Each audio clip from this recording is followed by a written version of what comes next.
What do a torn ankle, 30 failed healing methods, and a tech-savvy healer have in common? Well, they sparked a soul-led journey that's quietly revolutionizing how we heal. Today, here on From Wounds to Wisdom, you'll meet Alenka Kyslik. She's a woman who turned pain into a purpose-driven platform connecting people to the healing they actually need.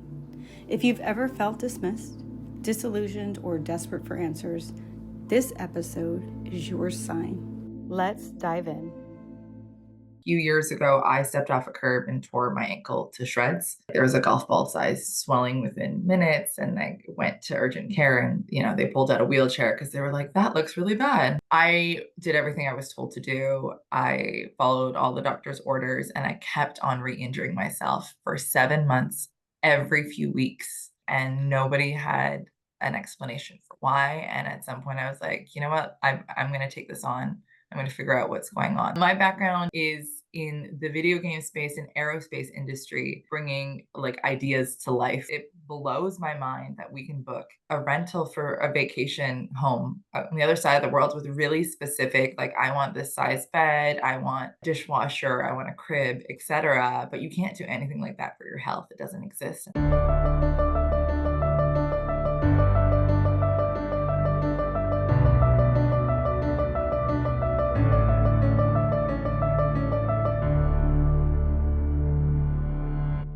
This is From Wounds to Wisdom with Barbie Moreno. Real talk, deep healing, and stories that turn pain into power. Let's dive in. Today on From Wounds to Wisdom, we're joined by Alenka Kyslik, recovering people pleaser, tech innovator, and health advocate. After years of battling with her own health issues and struggling to find answers, Alenka used her background in software to create a platform that connects people with holistic experts who align with their values. Her mission? To help others take back control of their health and their healing journey. Welcome. Thank you so much for having me. Excited to have you here because when we spoke before, I thought it was very very cool for people to be able to go onto one platform to find what they're looking for versus just kind of hoping for referrals from, somebody else or maybe an allopathic doctor that doesn't, believe in maybe holistic health or whatever the case may be. So I'd love to hear about what got you to go down this path. Yeah. So I feel like the more you start to heal and unlearn, the more you realize that, it was there all along. You just had no idea. I think what really started this whole process was a few years ago, I stepped off a curb and tore my ankle to shreds. There was a golf ball size swelling within minutes, and I went to urgent care and, they pulled out a wheelchair because they were like, that looks really bad. And I was like, yeah, female pain tolerance, it's bad, but I'm walking. Long story short, initially they said, oh, it's fine. If it's not painful, continue. I went to orthopedic surgeon. I pushed for an MRI. It came back. They said, don't put any weight on it for 3 months. And I was like, that's a very different, treatment plan than oh, you're okay. Yeah. Kind of thing. I did everything I was told to do. I followed all the doctor's orders, and I kept on re-injuring myself for 7 months every few weeks. I kept on re-tearing, and nobody had an explanation for why. And at some point I was like, you know what, I'm going to take this on. I'm going to figure out what's going on. So I tried, at one point I wrote it down. It was over 30 different types of modalities and treatments to try to figure out what's going on, what's working. I mean, I'm lucky enough. I have a bit of a background in terms of I just like learning about the human body. So I could go in and read PubMed articles and academic articles about different things. And I started to understand that there's more connection to pieces that I didn't think were connected than I realized, in combination with just holistic and alternative providers who are like, oh, did you think about this or that? I don't know, maybe you don't pay attention when you walk, and that's why you're prone to hurting yourself. Right. Your head is in the clouds all the time. So yeah, it was just years of basically being terrified to take a step and having to learn to advocate for myself. And I was like, it blows my mind that we can book a rental for a vacation home on the other side of the world with really specific, I want this size bed, I want a dishwasher, I want a crib, etc. But you can't do anything like that for your health. It doesn't exist. And I was like, I cannot believe that that's not the case. So that's how I ended up building it myself. So are you like a software background or an AI person or a computer? Like what was your background? Because like, I'm not building that. Yeah, yeah, no, trust me, it's not easy, even if you know what you need. My background is in the video game space and aerospace industry, bringing like ideas to life from like concept all the way through. And I work with teams who do the development, but I work on like, hey, like, oh, this is a cool thing to do. Well, like, what does that mean? How do you actually build that? Right. And then I iterate. I feel like I'm in an interview, like a job interview. But yeah, like I'll then take like idea or concepts and I work with whoever is involved, whether it's a client or an end user, and I make it come to life in a way that it makes sense and is usable. Yeah. That seemed like a lot for my brain. It's a lot for anyone's brain. Like I spent 3 hours today doing like a flow chart of like just how to like simplified login flows work. Like it's something that's not that interesting, but like you understand it from like a user perspective, right? That like, yeah, if I can use my fingerprint to sign into my banking app, for example, instead of having Right. to, people, it's just there's a lot of stuff that happens in the background that I enjoy doing that stuff. So yeah. That's fun. So, one thing I enjoyed hearing about was that on your journey, you did cool stuff like I like energy healing. Yeah. Reiki and like, acupuncture and like all of those different things that say it's becoming more popular, but most people don't go down that path, right? They kind of just go with what their doctor says, they suck it up, they take pain medication, they cover the pain. So how did you get introduced to all of the non-traditional Western stuff and go into more like an Eastern medicine or more like a holistic health? I think at some point, and if you've never been in this position, I'm so happy for you. When you're desperate, you try anything, Mhm. you know? I live in Los Angeles. I had access to a few things, but Yeah. it really started to kind of go down a rabbit hole when I would talk to people about, like, I don't know why this isn't working.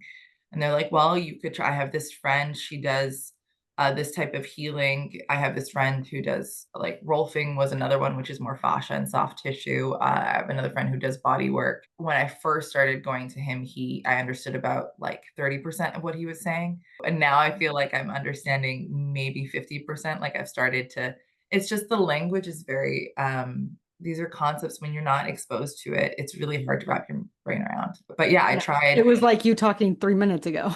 Exactly. That for I was most, like, they were like, yeah, when you start getting exposed to it, you're like, oh, this makes sense. For some people talking about like emotional regulation and healing, those words mean nothing until you start to dive into it. And I feel a lot of these Eastern practices, it's really hard to wrap your brain around. right. Like certain like the channels in my body, and I can now feel when I get certain types of acupuncture done. I'm like, oh, I feel it in like the end of the channel in the top of my head and the bottom of my foot or in my hand. And people are like, that's wild. I'm like, yeah. And during my period, I feel the points even like it's like these wild, wild things that I never thought. But once you start to see it, you can't unsee it. And Yeah. once it starts to like help and benefit, it's just the like most powerful thing ever.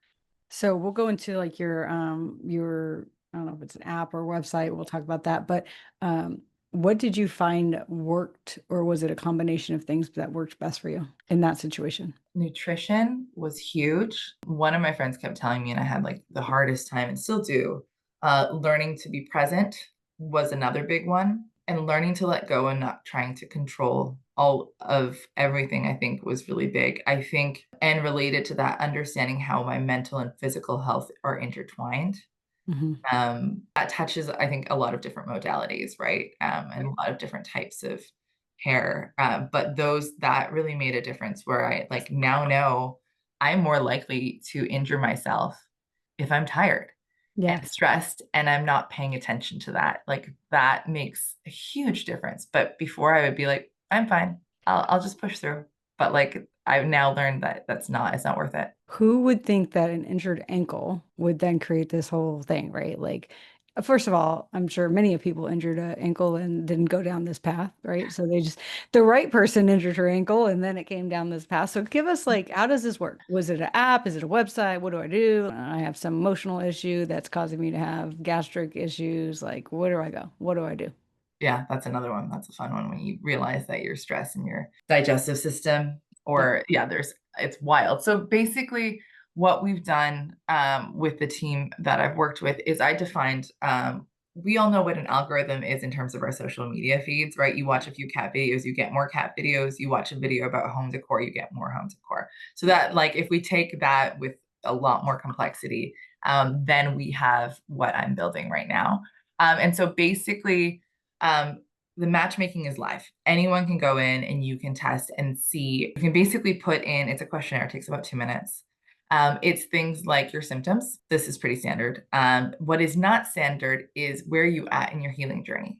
So are you in a place where you just need relief? Are you ready to make changes? You need someone to help you and like hold your hand through the changes. Are you looking for guidance versus I can do this on my own? Those are all very different steps and very different modalities. I jokingly call it a woo-woo sliding scale.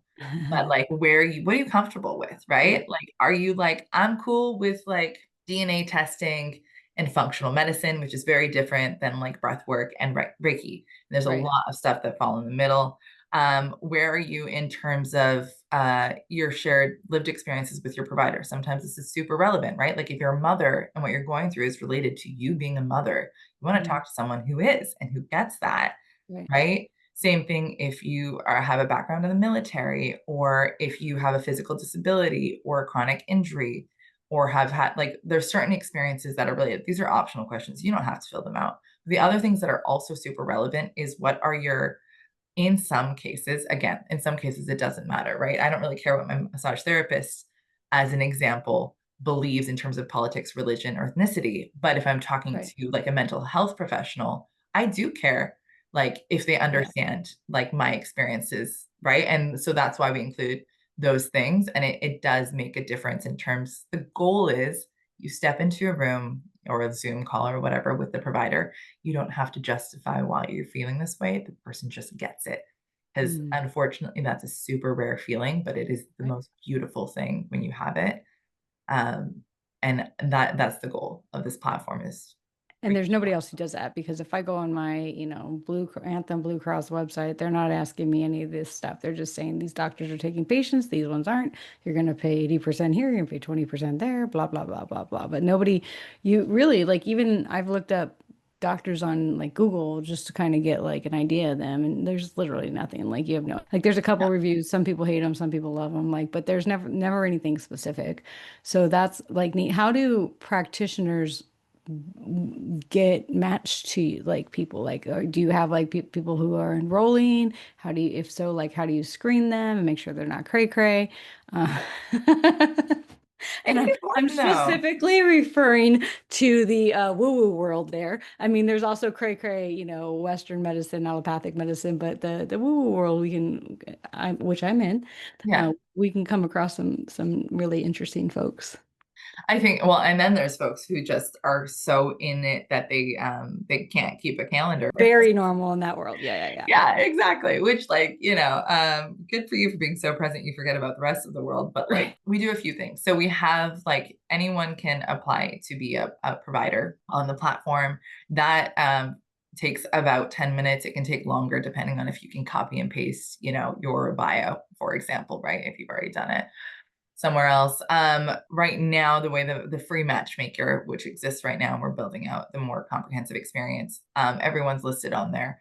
With the full version, we're going to have a peer review committee.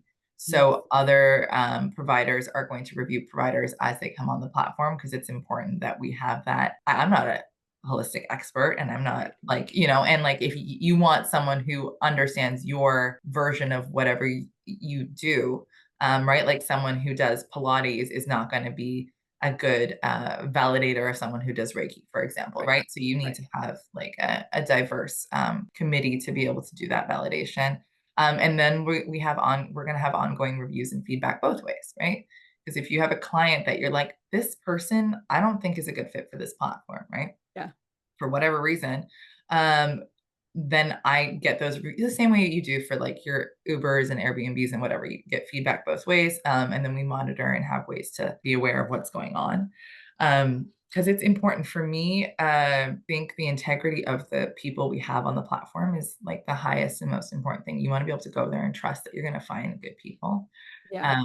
And so, yeah, we're building a whole system around that to make sure that that is the case. So, does the user pay for access to these people? How does that work? Basically, what we've built is the provider set their pricing, and there is a percentage fee that's given to the platform, right? So we're modeling right now at 18%. 2% of the total goes towards a fund that is for people who wouldn't otherwise be able to afford services. Mm, So we have a nonprofit arm as well, and there's a lot of reasons for that. And one of the biggest ones is providers tend to discount their services yeah. for people who can't afford, and providers need to be able to have a quality of life. There's a whole, I believe very strongly in supporting the providers, because we take care of the people who take care of us, that they can show up for themselves in the world much Yeah. better. So And yeah, in the holistic world, they almost always discount themselves. I've seen that my entire career in our world. Yeah. yeah, They yeah. don't know their worth. They'll always go, okay, don't worry about it. You can just pay me XYZ. And because people don't oftentimes respect that,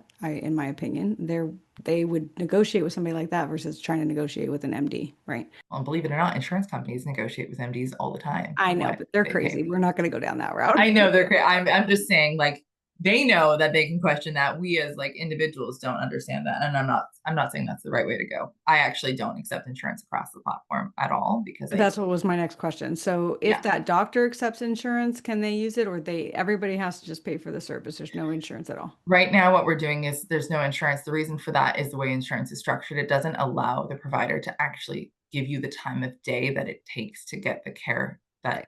it required to like get better. We'll provide super bills. You can submit it to your insurance, right? These are all things that, like, if you have an insurance carrier who will cover it, that's wonderful. But Mhm. um, I've heard things from therapists, for example, where they get through some other platforms kind of that do these online booking systems, they get paid about $70 an hour. Blue Cross, they get 125, and private pay, they do 175 plus. Yeah. Those are huge discrepancies. And like, if you're doing a full day of clients at $75 an hour, that's not okay compared to, like, you can do maybe two-thirds of that, 75% of that, those higher rates. You're going to be there for your clients in a much better way, right? Right, because you're not exhausted and you haven't, it's not like a constant, turn and burn, turn and burn, turn and burn. Because you Yeah. can't, I mean, if you're seeing 8 patients a day, you're not going to remember their story the next time you see them, because you're going to be seeing, what is that, 40 patients a week. Yeah. And like, that's not, let alone, like, you have to chart, Yeah. right? There's a lot of like work that goes on outside of a session, and you need to take like, if you've just heard a horrible traumatic story, it's going to have an impact on you. You need some time to take care of yourself before you show up for the next patient, right? So What a novel concept. What if hospitals actually did that, right? Their quality of care would just improve so much. I used to work in an emergency room. We worked 12-hour shifts. You almost never really actually got a break or actually got a lunch. You ate while you worked. And, we were not our best, right? We're not going to be our best when you're working those. And it was always like 12 hours, and then you'd go back home for 8 hours and you go back for 12 hours. Like, you're just exhausted. You can't be your best. no, you can't be your best. And we know what it feels like when someone is at their best and taking care of us. Like, that's why a lot in American healthcare, like, I'm originally from Canada. So American healthcare to me is just wild. But like, there's some people who are, they're working under a regular medical license, but everything is out of pocket. Like, and you're talking like hundreds of dollars an hour, and they provide really amazing care because they can. Like I did the math with a friend of mine years ago, and she's a psychiatrist in Canada, and she's like, I make more in Canada than I do in the States. She's like, I would be getting paid $70 a session as a psychiatrist with a PhD. It's just wild. It is wild. Yeah, no, I agree. It's definitely something that needs to be worked on. And the sad thing is, in my opinion, is that I love your concept and your idea. And also, it seems like only people who can afford care get good care. Yeah, it really breaks my heart, honestly, that shouldn't be the case. Part of what we're doing is we're offering this as a benefit for employers to offer their employees, Mm, because then it makes it more accessible for the average person. I see a world where, and I've done the math of this, we provide hundreds of free appointments a month for people. Once things are at a very different place, it means it makes it more accessible. I'm not saying it's as accessible as it should be, right. Right. You but can't fix all the world problems, but you can make a drop in the ocean and try your best. yeah, yeah. Yeah. Interesting. So What else would you tell us about like your history behind this? Or I feel like there's a lot that went into this that, we don't necessarily know. I know you twisted your ankle, but there's all these other people who are coming together with you, right? Like my guess is you didn't build this on your own, that there's other people who had stories that wanted to come in and make this work too. Yeah. I have found that most of the providers that I have on my platform they have gone through something, and the modality that helps them is the one that they are now sharing with the rest of the world. And that's what they then train themselves up for to help other people's with. And how I'm building this is with a lot of intention. There's a lot of different ways to start a company. People are like, why don't you just do a nonprofit? I'm like, well, I want to be able to fund research and do things that you can't do, like with the limitations of a nonprofit, you can't do. I want to be able to say, hey, we have X thousands of acupuncturists, let's say, for the argument's sake, on the platform, they're seeing this common form of treatment. Let's put together academic research with top tier universities on how effective this is. Because a lot of people say, oh, that woo-woo thing or that alternative thing, they say like, well, there's no studies. I'm like, yeah, well, who's funding that? Right. Right, exactly. Yeah, you got the pharmaceutical companies and all that stuff funding that thing. They don't want you to get options. Yeah. So I'm like, this allows us to do that. And that for me is one of those things that it's not that far off to be able to build it once we get to a point.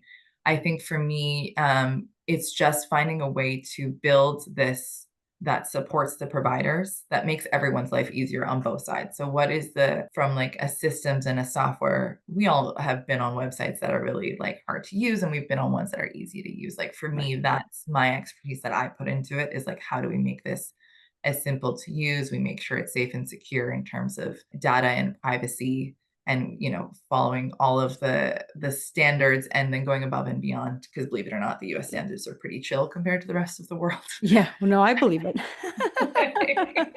Yes, I Yeah. absolutely believe that. Yeah. Yeah. So like for me, it's like getting providers, and I have providers on the platform from all over the world. You can, like, for a lot of these things aren't regulated, which has its pros and cons. But on the pro side, you can find someone in Australia, in the UK, who does the same type of treatment as someone in the US, and you'll get them for like highly discounted rate just because of the way currencies, et cetera, work, right? In Canada, Canadian dollar right now is fluctuating, but it's between like 60 and 75 cents to the American dollar. And so that's an automatic 25 to 40% discount on your services, right? And so that's where we're like, how can we kind of give people more access to more care at a more affordable rate, even though, obviously therapy has more regulations. So we keep that in mind. It's just, how do I build those systems so you don't even have to think about that? You just show up and you're like, oh my gosh, there's a person who understands me. Like that is the goal of a lot of the back end and the background. I think from a business perspective, I have done a lot of research on what it takes to bring a company to life, and how you can do that, from like venture capital to other forms of raising money. I have found, for me, I don't want to do something that would sacrifice the integrity of what we're building for the sake of, Getting money. getting money. And so that, I think, is the hardest challenge. Because it would be easier. I have a friend who's like, I can introduce you to someone who'll give you $2 million. I'm like, that would be great. But I'm also like, at what cost? Right. And so I think that's a really interesting problem to solve for.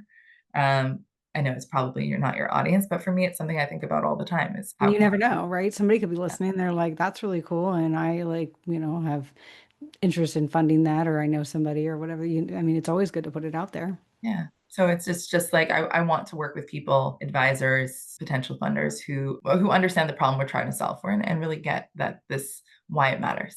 There's a couple of providers where I was like, I get that you want money, but you'll do it at any cost. And those aren't the types of providers I want on the platform. Right. So, so it's just like, it's in many places, and it's learning to be more in tune with myself and my beliefs and what feels right.